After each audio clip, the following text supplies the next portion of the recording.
Beurre FM, Beurre FM, Beurre FM. Les grandes signatures du Ramadan. Au cœur du Coran, Wissem Satouri et Ismaël Mounir. Présenté par Philippe Robichon. Au cœur du Coran, bonsoir, bienvenue, bon Ramadan, c'est ce rendez-vous que nous partageons ensemble pendant ce mois de Ramadan avec Ismaël Mounir. Bonsoir. Bonsoir, salam alaikum, ravi de vous retrouver. Voilà, vous êtes conférencier, enseignant et fondateur de l'Institut d'études en ligne et vous avez, puisque vous êtes un imam moderne, une page Facebook. Exactement, j'ai une page Facebook que vous pouvez liker.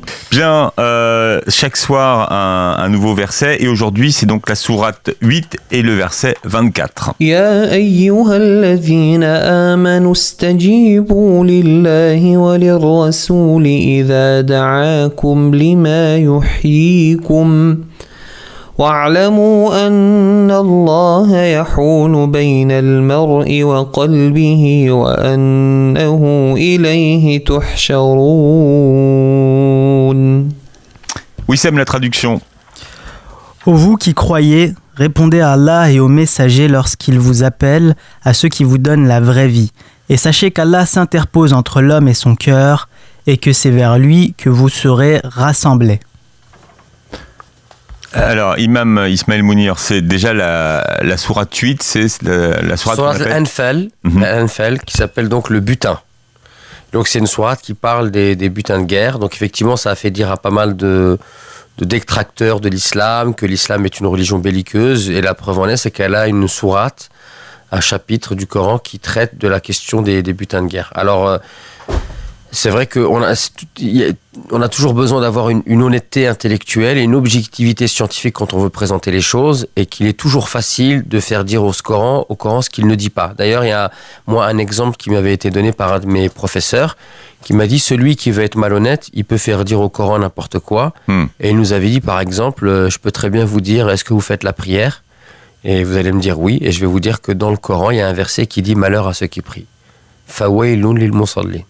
Mais d'une certaine façon, il y a une multitude d'approches des versets. Voilà, exactement. Et donc, ce verset « Malheur à ceux qui prient », c'est un verset, mais il faut lire ce qui est après « Ceux qui prient négligemment ». Vous voyez ce que je veux dire? Donc, en coupant, en sortant les choses de leur contexte, on peut faire dire tout et n'importe quoi au livre d'Allah. Le Coran n'est pas un livre de guerre. Il y a 6236 versets. Le pourcentage de versets qui parlent de la guerre, bon, j'ai pas le chiffre exact, mais il est infime. Mais par contre, le Coran... Et c'est ça sa force et sa grandeur, c'est qu'il aborde tous les sujets. Et donc la guerre, ça fait partie des choses qui relèvent de la vie des êtres humains. D'ailleurs, ça je peux vous l'affirmer avec clarté, le prophète a fait des guerres, et ce n'étaient pas des guerres sanguinaires. Je crois les morts totales pendant toute la vie du prophète, donc il y a déjà toute sa vie. Il y a les 40 premières années, il n'est pas prophète. Ensuite, il y a les 13 premières années à la Mecque, il lui est interdit de faire la guerre. Et ensuite, quand il fait l'émigration, il est dans une posture où il faut qu'il se défende parce que sinon, on va l'exterminer.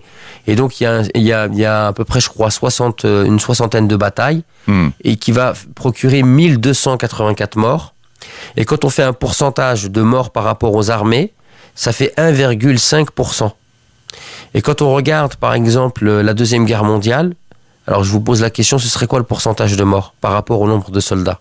Wissem, tu as une idée? Par rapport tu dirais? Oui, non. J'ai pas révisé. Le nombre, non, mais qu'est-ce que tu dirais? Le nombre de morts? C'est vrai. Soldats, oui. C'est vrai que je pense que le ratio est quand même plus important. Ça a été dévastateur. Mais il y avait aussi les techniques de guerre modernes qui sont beaucoup plus dévastatrices. Oui, mais c'est aussi la différence. C'est-à-dire que le prophète, quand il y avait des guerres, il y avait le désir de ne combattre que ceux qui sont en face de toi. Et les civils, il était strictement interdit de les tuer. Et c'est pas des guerres de destruction. Il est interdit de détruire les champs agricoles, les cultures, les religieux, etc. Donc ça aussi, ça contribue. Il y avait un code de la guerre. Voilà, il y a une éthique. Et d'ailleurs, c'est le Coran qui amène cette éthique. Donc on voit bien la nécessité du livre de Dieu et l'intérêt que de parler de cet aspect, certes douloureux de la vie humaine, mais pour l'encadrer et le limiter et l'orienter et lui donner quelque part une humanité. Donc les pourcentages de morts dans les guerres du prophète, c'est 1,5%. Le pourcentage dans la Deuxième Guerre mondiale, c'est 351%. Parce qu'en fait, on a plus tué les civils que tué les militaires. parce que c'est des guerres de destruction. C'est des guerres de génocide, de destruction, d'éradication, et on le voit même aujourd'hui encore. Aujourd'hui encore, quand il y a une guerre, qu'est-ce qu'on fait? Regardez ce qui s'est passé en Syrie, ce qui s'est passé en Libye. Il y a pas, on tue, on pille, on casse. Il y a la volonté de détruire un pays, ses infrastructures, etc. C'est pas, donc on peut pas, si vous voulez, quand on connaît la réalité des choses, faire du Coran un livre, même si, et c'est vrai aussi, il faut être honnête intellectuellement parlant, il y a des musulmans qui prennent, qui veulent justifier leur acte barbare par le Coran, mais c'est un non-sens sur le plan scientifique, c'est une arnaque, ça c'est clair, mais en même temps on ne peut pas aussi, d'un autre côté, si vous voulez, utiliser des passages de l'histoire ou pour dire que le Coran en tant que tel c'est un livre foncièrement guerrier, c'est faux. Donc là, la sourate, le butin, organise le butin en cas de victoire, c'est ça? Voilà, elle vient encadrer les choses, et elle vient bien proposer un modèle dans lequel il y a de la justice. Et puis on va voir le verset ici. Le verset ici, il parle de quelque chose qui prouve bien que, si vous voulez, la sourate Al-Anfal, ce n'est pas qu'une sourate de guerre. Et notamment, il y a un verset ici qui est magnifique, qui nous invite à répondre à une invitation. Alors le verset nous indique qu'il faut répondre à l'appel de Dieu et de son messager. Mais en quoi consiste cet appel? Alors, est-ce que tu l'as traduit le verset? Ouais. Excusez-moi, on peut reprendre. Si vous voulez, on peut. Je devais pas être là alors. J'étais absent. Non, c'est ça. Wissem, s'il vous plaît, pour l'imam qui n'était pas là en début d'émission. Ô vous qui croyez, répondez à Allah et au messager lorsqu'il vous appelle, à ceux qui vous donnent la vraie vie. Et sachez qu'Allah s'interpose entre l'homme et son cœur, et que c'est vers lui que vous serez rassemblés. Voilà. Alors, il y a un appel dans le verset. C'est vrai qu'il mérite éclaircissement. Alors justement, donc ici l'appel, il y a plein de choses qui ont été dites par rapport à cet appel, l'appel du Coran. Certains justement, ils ont dit c'est l'appel de répondre au sacrifice pour la religion, etc. Mais ce qu'on peut dire ici, c'est que la globalité, c'est de répondre à l'appel de la foi. D'accord ? C'est de répondre à l'appel de la foi. Et ici, ce qui est intéressant à noter, c'est que en fait, le Coran propose deux significations au terme hayat, la vie. Il y a deux significations au mot vie. Il y a une signification qui est clinique, physique, et une signification qui est spirituelle. C'est-à-dire que le Coran nous dit qu'on peut très bien être en vie sur le plan physique, médical, même en bonne santé, et pourtant être proche de la mort sur le plan spirituel. C'est-à-dire être dans une cécité, ne plus ressentir, être par exemple injuste, pratiquer l'injustice au sein de son propre foyer, être dur, être sans compassion, sans miséricorde, être, si vous voulez, dans la haine, dans une dureté, dans une insensibilité, etc. Et finalement être proche de la mort sur le plan spirituel. Et on peut le voir aujourd'hui, regardez le nombre d'atrocités qu'il y a dans notre planète. Je regardais juste là, ce matin avant de venir, je regardais un reportage qui m'avait été envoyé, où on voyait comment une personne dans son travail, en fait, elle abattait des animaux dans un milieu industriel. Je veux dire, c'est inhumain, c'est pas possible de faire ça, à moins d'être presque mort sur le plan spirituel. Et donc ici, le terme coranique, al-hayat, il a deux significations. Et l'une des significations, c'est al-hayat dans son sens spirituel. Et après, il y a d'autres secrets du verset qu'on dévoilera après. Au cœur du Coran avec Wissem Satouri et l'imam Ismaël Mounir. Alors nous sommes en train d'expliquer la sourate 8, le verset 24 ce soir. Vous disiez tout à l'heure qu'il y avait deux significations, Ismaël Mounir, au mot hayat. Au mot hayat, voilà, qui signifie la vie. Et donc on voit bien que le Coran nous invite à prendre en considération qu'il y a une vie spirituelle et que l'homme, au-delà de la vie physique, il doit chercher à entretenir une vie spirituelle et à développer justement un épanouissement de son âme, de son fort intérieur. Et on voit même aussi, ce qui est troublant ici, c'est que même le croyant, il peut être touché par cette mort spirituelle. Puisque Dieu dit « Ya ayyuhalladhina amanu » Istajibu lillahi wa lirrasul idha da'akum lima yuhyikum. Ô vous les croyants, répondez à l'appel d'Allah et de son messager, à ce qui vous appelle, à ce qui vous donne la vraie vie. C'est-à-dire que même le croyant, tout en étant croyant, il peut avoir une foi qui est rationnelle, qui est culturel, mais en même temps, il est mort spirituellement parlant. Il prie, il ne ressent plus rien. Vous voyez ce que je veux dire? Du point de vue de l'éthique et des valeurs et des comportements, eh bien, c'est très très pauvre et très très faible. Eh bien, pourquoi cela? C'est parce que spirituellement, il est proche de la mort. Mais est-ce que la pratique ne se suffit pas à elle-même finalement? Non, mais est-ce que finalement on pourrait avoir une foi déconnectée d'une spiritualité? Et c'est ça le problème des musulmans aujourd'hui, c'est le monde musulman, et le musulman il est en crise parce que justement aujourd'hui le musulman il prie pour prier. Et prier pour prier n'a aucun intérêt. Il jeûne pour jeûner. On ne jeûne pas pour jeûner et on ne prie pas pour prier. On prie parce que la prière est un exercice spirituel qui permet de développer d'accord, une spiritualité qui amène à des hauts niveaux en termes de comportement, d'éthique, d'interaction avec les autres humains, qui procurent une harmonie avec l'univers. Mais aujourd'hui, si vous priez juste pour prier, ça sert à rien. C'est pauvre. Ça amène à quelque chose de pratique très pauvre. déconnectée, donc finalement. Et Allah le dit lui-même.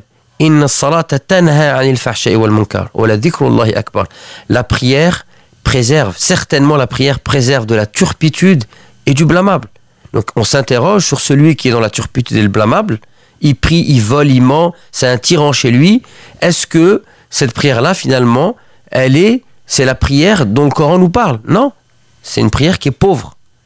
Parce qu'on prie pour prier. Donc les actes cultuels en arabe ne sont pas une fin en soi, dans l'islam, ne sont pas une fin en soi, mais ils ne sont qu'un moyen pour parvenir à quelque chose de plus grand.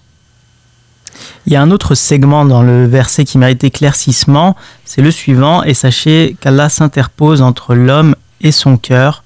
Voilà, c'est un segment qui est très court, mais en même temps qui installe quelque chose de métaphysique. Est-ce qu'on peut avoir un petit éclaircissement là-dessus? Alors, je sais que dans les versets qu'on a prévus, il y a un autre verset justement qui vient développer un aspect de ce verset. Donc, je me réserve... vous voulez en garder sous le pied. Voilà, pour un autre verset qu'on abordera, qui viendra pointer un aspect de cet aspect-là de manière beaucoup plus claire. Mais néanmoins, un aspect qu'on peut évoquer ici, parce que justement il fait partie du verset, j'allais y venir, c'est le fait que le croyant ne doit jamais oublier que la religiosité que moi j'exprime de manière apparente, eh bien Dieu nous dit que la religiosité elle est d'abord intérieure, et c'est celle-là que Dieu regarde. Et d'ailleurs le prophète l'exprime de manière sublime dans un hadith authentique rapporté par Muslim: Inna Allah la yanduru ila suwarikum wa amwalikum walakin yanduru ila qulubikum wa a'malikum. Certainement Allah ne regarde pas vos apparences et vos richesses, mais il regarde vos cœurs et vos œuvres. Et c'est ce que ça veut dire ici. C'est-à-dire, regardez, puisqu'il s'adresse à qui? Il s'adresse à des croyants. Vous êtes croyant, et ben vous devez répondre à l'appel de Dieu et de son messager pleinement pour donner vie à votre cœur. Et que cette religion-là, elle se vit d'abord dans le cœur. Et sachez que Dieu, regardez, il nous dit deux choses. Dieu, non seulement il voit vos cœurs, et en plus, il y a un jour où vous allez être rassemblés pour être jugés. Et donc, à ce moment-là, les intentions, la réalité de la religion dans notre cœur, elle sera visible. Et elle sera dévoilée au grand jour. Et c'est d'abord par là qu'on juge la religiosité ou pas d'une personne. Et on le voit aujourd'hui, on peut avoir des gens qui, en apparence, sont d'une religiosité, parce qu'il y a des apparences. Ils portent une barbe longue, hirsute, portent un qamis, ils fréquentent la mosquée, et pourtant à l'intérieur, c'est le néant, c'est le vide. Et on va juger une personne, par exemple une femme, qui ne peut pas porter le voile, elle aimerait bien le porter, mais parce que, pour des considérations professionnelles, etc., et pourtant dans son cœur, il y a quelque chose, mais elle va être jugée et rabaissée. Eh bien Dieu, c'est à ça qu'il répond ici. Il leur dit attention, il remet les pendules à l'heure. C'est d'abord parce qu'il est à l'intérieur que la religiosité, elle se juge, et c'est d'abord cette religion qui se vit d'abord intérieurement. C'est comme le jeûne finalement, le jeûneur ne doit pas le montrer. Exactement, de toute façon, pourquoi le jeûne, c'est une adoration aussi exceptionnelle, c'est qu'en réalité ne peut témoigner clairement du jeûne, ne peut dire vraiment cette personne-là elle a jeûné pendant 18 heures, là, parce que nos journées c'est 18 heures de jeûne, ne peut le dire que celui qui peut nous voir pendant 18 heures. Il n'y a personne qui peut nous espionner et nous observer pendant 18 heures si ce n'est Dieu. Et c'est parce qu'il y a ce secret, d'accord, et cette exclusivité avec Dieu, que cette adoration-là, elle a autant de bienfaits et de mérites auprès de Dieu. Le secret du jeûne. C'est donc l'appel de la foi qu'évoquait Wissem tout à l'heure, finalement. Exactement. Wissem, qu'est-ce qui vous a inspiré ce verset ? C'est un verset très spirituel et c'est vrai que l'islam est souvent perçu comme une religion de pratique, très ritualisée, avec le pèlerinage à la Mecque, les prières qui sont dans un rituel très précis. Néanmoins, ça nous appelle qu'il faut toujours revenir à l'essentiel et que cet essentiel-là, c'est ce lien avec Dieu, cette spiritualité-là qui est censée nous apporter un bienfait, enfin un mode de vie épanouissant et très riche. Et donc l'islam, c'est à la fois ces rituels-là très systématiques, très systémiques, puis en même temps, c'est aussi une spiritualité vivante, dynamique, fluide. Voilà. Comment vous expliquez, Ismaël Mounir, que finalement aujourd'hui, la pratique l'emporte sur la spiritualité et la pratique visible? Peut-être qu'il y a un des aspects du verset qu'on n'a pas évoqué, qui peut répondre à cette question. C'est le fait que Dieu dit « Répondez à l'appel d'Allah et de son messager ». Donc ici, il y a l'association de Dieu et du messager. Et le répondre à l'appel de Dieu, ça fait référence à la dimension, si vous voulez, céleste de la religion. C'est-à-dire qu'il y a un créateur qui n'est pas avec nous, qui n'est pas à l'image d'un être humain, etc., qui est séparé de cette création, qui ne ressemble pas à sa création. Et donc il y a une dimension ici très finalement horizontale de ce verset, quelque chose qui relève de la transcendance, d'accord ? Quelque chose d'absolu, d'immuable. Mais en même temps, il faut répondre aussi à l'appel du messager, qui lui est humain, qui a été révélé, qui a été envoyé, pour nous montrer de manière pragmatique, concrète, comment il fallait pratiquer cette religion. On pourrait dire ici qu'il y a carrément répondre à l'appel d'Allah, c'est répondre à l'appel du Coran, puisque le Coran c'est la parole d'Allah. Mais en même temps, on a un modèle humain, d'accord, qui a réalisé ce Coran, puisque lorsqu'on a demandé à Aïcha quel était le comportement du prophète, elle a dit son comportement c'était le Coran. Et il a été dit cette phrase pour imager ce hadith, le prophète c'est un Coran qui marchait. Donc quelque part ici, il y a un équilibre entre si vous voulez, un aspect de la religion qui est divin et quelque chose d'humain dans la religion. Et c'est un équilibre entre les deux. Parce que l'islam, c'est un savant équilibre entre une espèce d'idéalisme et du réalisme. Et donc, alors, c'est votre question, du coup, en me lançant dans mon explication, j'ai oublié votre question. De toute façon, j'ai bien fait de l'avoir oublié ma question parce que c'est terminé. Voilà, on y répondra demain. Ismaël Mounir, Wissem, merci d'avoir été avec nous. Merci à vous de nous avoir suivis. Passez une très belle soirée. Bon appétit pour ce soir et bon ramadan à tous. Bon ramadan.